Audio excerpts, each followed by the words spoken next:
So guys, may bago naman tayong nanganak na kambing. At twin pa yung kanilang anak. So, puro babae guys. Mga maliliit. Siyempre, kumakain naman yung ina. Yan guys. Tingnan niyo mabuti yung bagong anak nating kambing. Dalawa. Ito yung ina.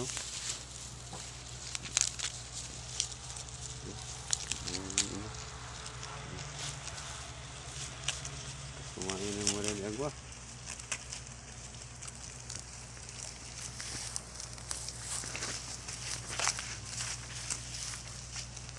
So, kulay puti at saka brown brown yung anak.